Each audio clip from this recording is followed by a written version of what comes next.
అన్ని రకాల ఆరోగ్య సమస్యలకు అనుభవజ్ఞులైన స్పెషలిస్ట్ డాక్టర్చే చికిత్స చేయబడును. Every life matters. Maurya hospitals.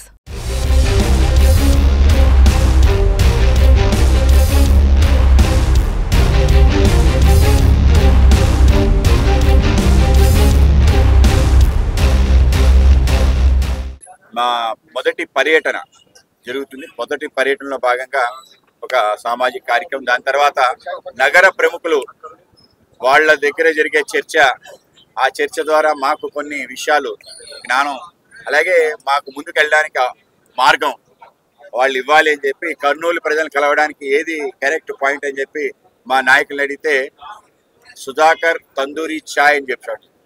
ఆ విధంగా సుధాకర్ తందూరి ఛాయ్లో విఘ్నులైన కర్నూలు ప్రజలందరూ వస్తారు.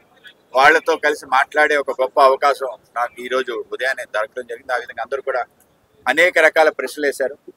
అయితే మార్గదర్శనం అయితే చేయలేదు, మార్గదర్శనం కూడా చేయాలని కోరుకుంటాను. ఆ విధంగా ఏ విధంగా ముందుకెళ్ళాలి, మా పార్టీ బలోపేతం అవడంతో పాటు మనవి అనుకునే అనేక అంశాలు అందరికీ చేరే విధంగా, సో ఆ విధంగా ఈ యొక్క ఏదైతే నా పర్యటన ఉందో పర్యటనలో ప్రత్యేకతగా కొన్ని పనులు చేయాలనుకున్నాం. ఎవరైతే స్థానికంగా పుట్టి ఈ ప్రాంతానికి పేరు, అలాగే ఈ ప్రాంతం యొక్క పురోభివృద్ధితో కారణభూతమయ్యారో ఆ మహానుభావులని సత్కరించి మన కార్యక్రమాన్ని ప్రారంభించారు.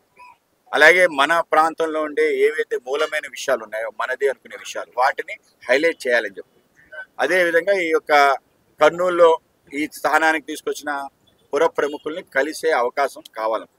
ఆ విధంగా మొదటిది పార్టీ పని అయినా అతి ముఖ్యమైన పని మీ అందరినీ కలవటం కనుక ఆ విధంగా కలిసే ఒక కార్యక్రమం ఛాయ్ పే చర్చ. మా ప్రియతమ ప్రధాని నరేంద్ర మోడీ గారు ఒక ఛాయ్ అంగడి నుంచి ఆయన యొక్క జీవితాన్ని ప్రారంభించి ఛాయ్ అనుకుని ట్రైన్లో అమ్ముకుంటూ ఈరోజు అసాధారణంగా దేశ ప్రధానిగా మారటం ఏదైతుందో మనందరికీ ఆనందం.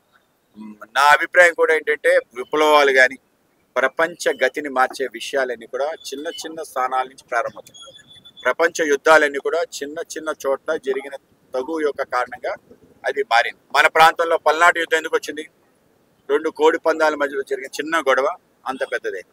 రెండో ప్రపంచ యుద్ధం కూడా ఏదైతే ఒక డచ్ని ఒక రాజుని, యువరాజుని చంపేయటం కారణంగా ఆ 2 దేశాల మీద తగ్గు అది ప్రపంచ, ఆ విధంగా చిన్న చిన్న కారణాలు.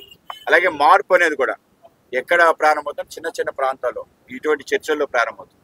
అది అలా పెద్దదే, పెద్ద ఉద్యమాలు కూడా అవుతాయి. సో ఆ విధంగా ఈ ప్రాంతంలో కూడా, ఆంధ్ర ప్రాంతంలో ముఖ్యంగా రాయలసీమ ప్రాంతంలో మా కమల జెండా ఎగరే ప్రయత్నం చేసే క్రమంలో మీ అందరినీ కలిసి అనేక విషయాలు తెలుసుకోవడానికి అవకాశం కలిగింది. అందరికీ ధన్యవాదాలు.